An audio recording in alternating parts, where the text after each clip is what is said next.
Excellent and powerful learning facilitation. Okay, so for the session objectives, at the end of the session, participants will be able to discuss the important elements in creating an excellent and powerful learning facilitation.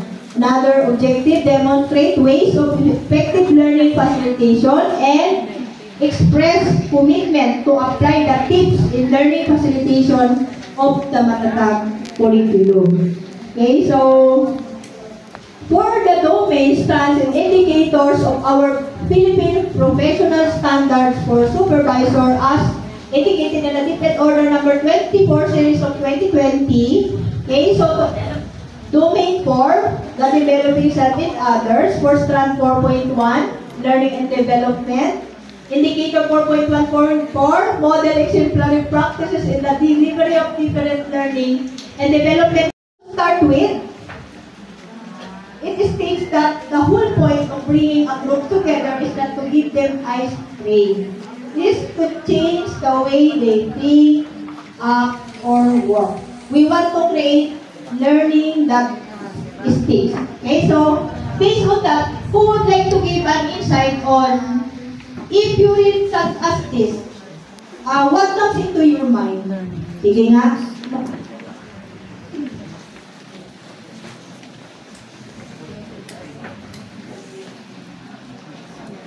At for sure, hindi ka magsisisi. The whole point of bringing a group together is not to give them ice cream. It is to change the way they think up or work. We want to create learning practices. Nandito sa tayong lahat para po matuto.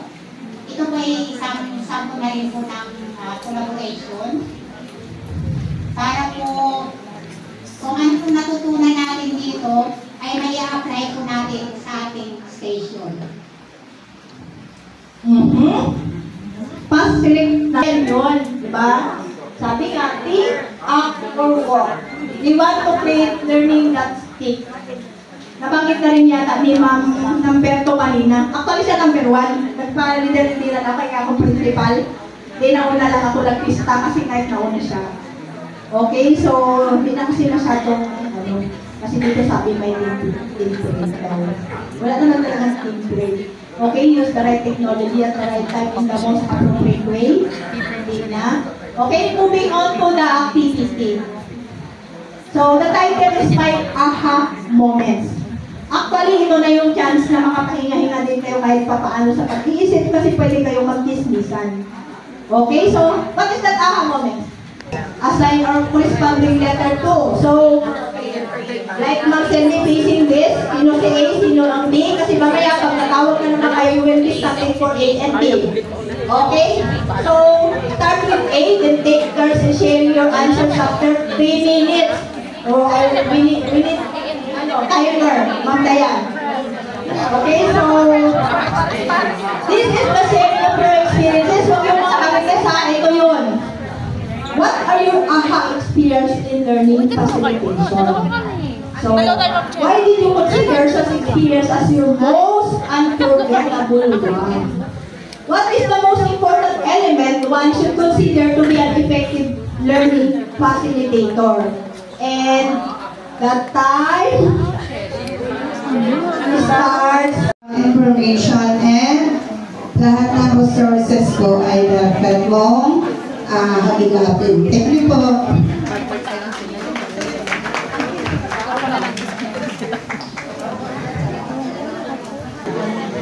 Okay, thank you po, ma'am. So, for our next share, magpapalit na kami ng pasok. Okay, ma'am. So, our guide question for is the number 2. What do you think is the most important element in learning facilitation? Good afternoon. Next time po, hindi na pa ako maaga papasok dito. For me po, kailangan po yung facilitator is will knowledge. Sabi pa nga po paulit-ulit nila ng mga facilitator. Kailangan daw po yung facilitator ay may alam paano ka daw po magbibigay kung ikaw po mismo walang alam. Thank you. Okay, thank you, ma'am. Tama-tama. Sakto talaga. Paano ka magbibigay kung ikaw ay Wala. So, thank you po. And now let's proceed to the next slide. The elements in presentation. So, what are the elements in presentation? So, the elements in presentation is understanding yourself.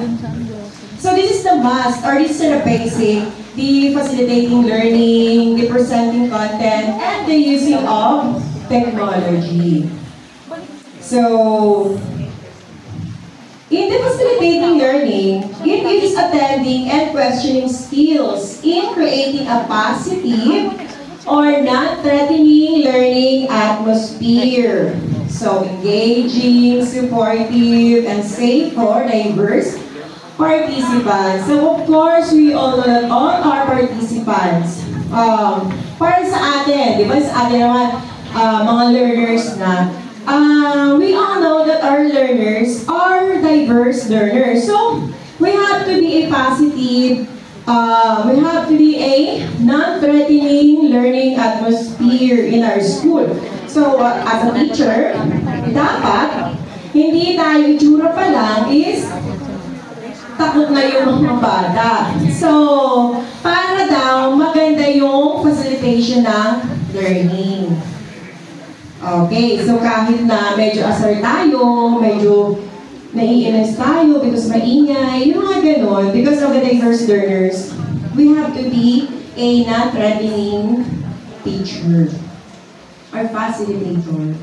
Next naman is it uses listening and observing skills in monitoring participants' behavior and level of engagement to respond appropriately. So as a facilitator, you have to be observant and you have to use your observing and listening skills to your participants or as a teacher for our learners, di ba?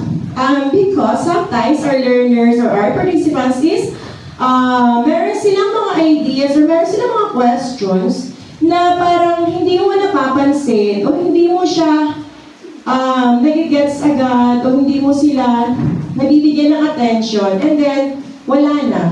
Hindi na sila makikinig pa ulit sa'yo. So, as a facilitator, we have to have that skills and we have to use the listening and observing skills. Then, ask higher order thinking skills or the HOTS. So, questions are clear and relevant to elicit participants' idea and ensure understanding of the concept. And uses integrating skills to synthesize the response of the participants and the activities of the session. So, as a facilitator, dapat, or as facilitating the learning, as facilitating learning, mag-integrate tayo. Dapat yung integrating skills natin is medyo palawakin natin, medyo palawakin natin. So that the participants and the response of our learners are active. Stimulates higher order thinking skills or the HOTS from participants by presenting real-life example and engaging activities. So, as facilitator, di ba nakapansin natin, mostly, nagiging active yung mga participants natin if we are presenting or nagbibigay ng example that are real life. At minsan, yung mga medyo nakakatuwa. So, para naman maging engaging yung activities. So, yun po. And, lastly, employs various strategies to draw out the key learning concept from participants. So, if you have the key learning concept, parang you're gonna use some strategies and then parang kagaya sa mga learners, kung hindi nila na-gets in one strategy na ginamit mo. So, kailangan marami daw tayong baon para makuha natin at mailabas natin yung key concept sa mga participants. Then proceed. Presenting content. Delivers accurate content clearly and in an organized manner while ensuring the alignment with session objective. Delivers concept and ideas while exhibiting a good command of language. So, we must exhibit a good command of language daw. Huwag masyadong Next, demonstrate effective verbal or voice and non-verbal cues, the body language, the gestures, the facial expressions, the posture. So, to affirm the idea and gain the participants' attention, interest, and engagement. So, we have to use the voice and the verbal and non-verbal. Effective, huh? Then, exhibits flexibility and adaptability in the delivery of the session to ensure an appropriate response to unforeseen situation. So, gaya sa atin, right? Ano ganda ng lesson plan natin? Meron pa rin talagang tumatumbling talaga na hindi natin makuha kung ano yung ating gusto kuhain. So, dito, dapat as a learner facilitator, we must exhibit a flexibility. So, lahat naman po tayo ay ganito. Flexible and adaptable. Then, uses appropriate technology with ease and confidence to enhance learning delivery. So, here, di ba po, when we're using the technology, dapat daw with confidence and with ease. Kasi di ba, like for example, nagagawa tayo sa school, gumagamit tayo ng TV, tapos hindi natin masyadong alam. Yun po parang nakita ng mga kasama natin or nung mga participants or kung sa school, mga bata na grabe nararatal tayo. So sa tingin po ninyo, parang yung mga bata, hindi na rin sila maniniwala, tapos sabihin nila, ay mga ganito lang yan. So dapat daw, with ease ang ating paggamit and confidence. And using appropriate technology. Like for example po, di ba pansinin niyo yung dito sa pag-facilitate doon sa mga rooms doon mo sa kabila. Yung mga rooms kasi is naka-divide siya ng parang ito lang po yung plywood siya. Di ba napansin ninyo, they are not using microphones, yung mga facilitators. We're not using microphones. Kasi, kahit na technology siya, kahit na sabihin na, pang-dagdag points kasi nag-gamit yun ng technology, hindi pa rin po siya kasi yun na sinasabi na appropriate. Kapag gumamit yung isang room ng microphone, tapos yung kabila nag-microphone din, so wala na po talaga magsasabog na parang ano na yun, yung ganun yung point niya. So kaya, when we're using a technology, that must be in appropriate place, in appropriate manner. Kagaya sa mga classrooms natin, di ba? Gumamit ng TV yung isa. Dahil malakas yung TV ng kabilang room, nilakasan din natin yung TV natin. Kasi hindi na rin marinig ng mga bata. So with that po, kailangan daw kausapin natin or mag-usap or ikaw mismo as a good facilitator, dapat alam mo na yun. So you must possess this. Dapat alam mo ito, nasa isip mo na agad na you must use appropriate technology with confidence and ease and must be in appropriate manner. Then, integrate various virtual application or tools. Example, chat, quizzes, the polls, whiteboards, digital journals, or for maximum engagement and learning. Pero ito po is depende din talaga kung ano yung naaakma sa ating locations, sa community, sa learners, sa participants. Yan po. Next element is managing oneself. So the ability to take responsibility for one's behavior and well-being by optimizing one's strengths. So pursuing opportunities for improvement and exhibiting a positive mindset to build a harmonious relationship with self. So fellow learning facilitator and for participants. So you must have the ability to take a responsibility for yourself.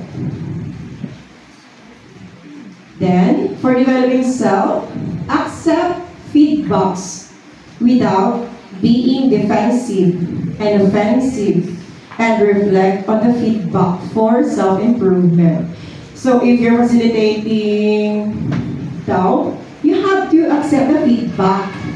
So, huwag ka nang magdepensa pa kasi yun nga yung feedback. Dapat po, lagi natin, pag may mga suggestions and recommendations, feedbacks, whether negative or positive, we have to accept it para positive criticism for your improvement. Kasi po, hindi naman tayo talaga perfect. Kahit na napakagaling natin, hindi tayo perfect. So, we have to accept the feedback without being defensive. Minsan, offensive pa. Yan. So, yun po. Then, recognize strengths and address areas of improvement for continuous self-development. Okay, so kapag may na-address pa tayo na medyo kailangan pa or medyo weak tayo sa part na ito, kailangan daw ay i-improve natin para sa atin din for a continuous self-development. Then, observes proper decorum and warm and respectful behavior at all times to show respect towards oneself and others. Okay, so manage time to ensure that the session finishes on time without compromising the achievement of objectives. So always manage the time.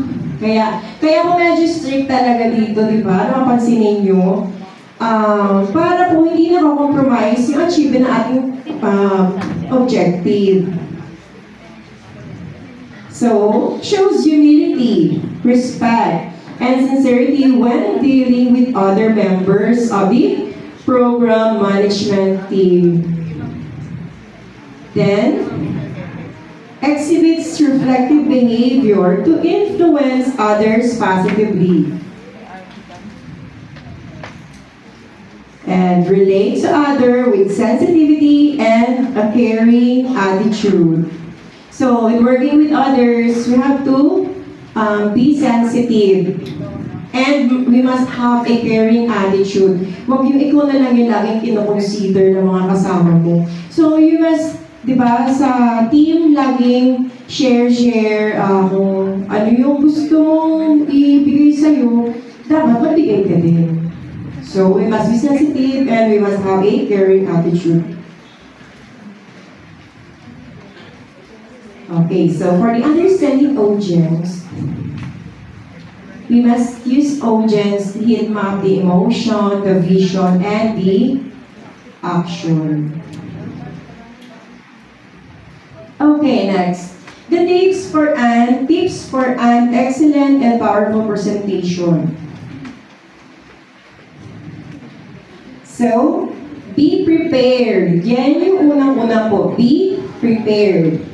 And establish your credibility right up front. Sabi, wag daw po, alam mo, mapasok ka, palungo ka, ganyan. So, establish your credibility right up front. Include the goal early in the presentation. So, yun po. We must set the goal first or the objectives before the presentation. Begin separate ideas with powerful quotation or image. Okay, ask thought-provoking question. So first pa lang, mag-ask na kayo ng mga thought-provoking questions para doon mag-rise yung eagerness o yung gusto-gustuhan ng mga participants ninyo. Make startling statement. Be prepared for difficult question. Be prepared for difficult question. Pero dito po, kung may question kayo, isulat nyo sa papel at ilagay nyo doon sa parking area. Yan po para ma-prepare ninyo yung question, di ba? Kaya, be prepared. Then, engage and energize. We must be engaged and energized. Then, anticipate. Always anticipate kung ano yung mga possible na mangyayari, mga unforeseen scenarios, like that. Connect the dots. Connect the dots, At yung connect the dots, yung mga ideas, mga questions, yung mga ano niyo yun, parang kailangan may connection siya. Hindi yung maiiwan sa ere yung mga nagtatanong, maiiwan sa ere yung idea na walang sagot. Then respect the agenda and break times. Kaya po, respect the agenda and break times. Kaya po, di ba, meron ditong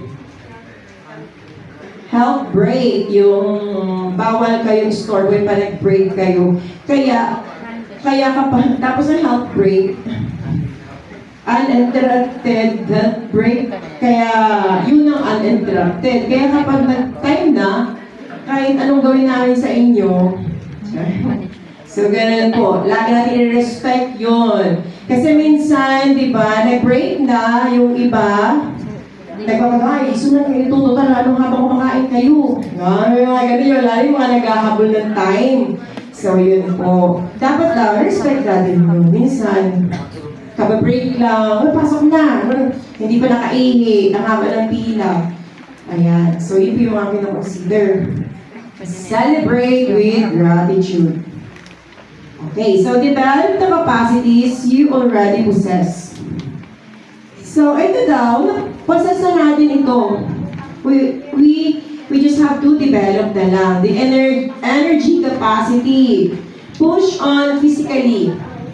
Emotional capacity. So, manage your emotion. Huwag yung kapag may nagtanong, parang nagalit ka na sa nagtanong kasi, di ba? Parang sa'yo pinipersonal ka. Yung mga ganon. So, yun. Manage your emotions. Thinking capacity, think effectively. People capacity, building relationship. So, the creative capacity that we have to see options and find answers. Reproduction capacity, accomplish results.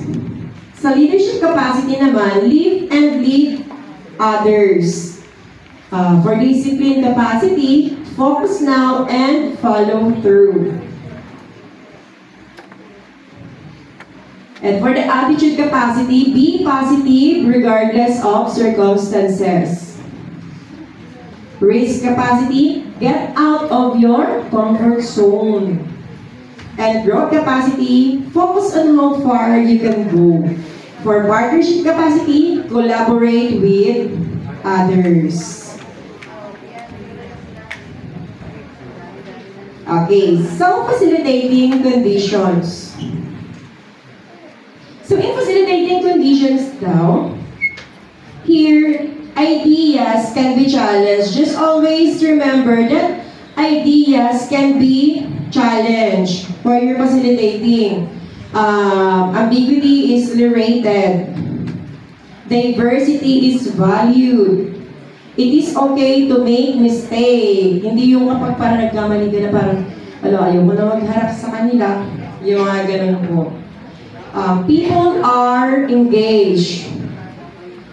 People feel respected and accepted. Parang dito, kung ano yung gusto natin na as facilitator, parang ganito din dapat yung ibigay natin doon sa mga participants natin or learners natin. So people are encouraged to trust self and other resources. And evaluation by self and others is facilitated. Then, uniquely personal and subjective nature of learning is emphasized, and discovery of personal meaning of idea is facilitated. So, those are the facilitating conditions. Now, let's proceed to committed to facilitate. So, this is for all of us. Kasi nga, di ba, we're going to mag-stack tayo. So, eto. Ayan. Okay, so these are the structure. Okay, so direction. Para sa lahat po ito ha,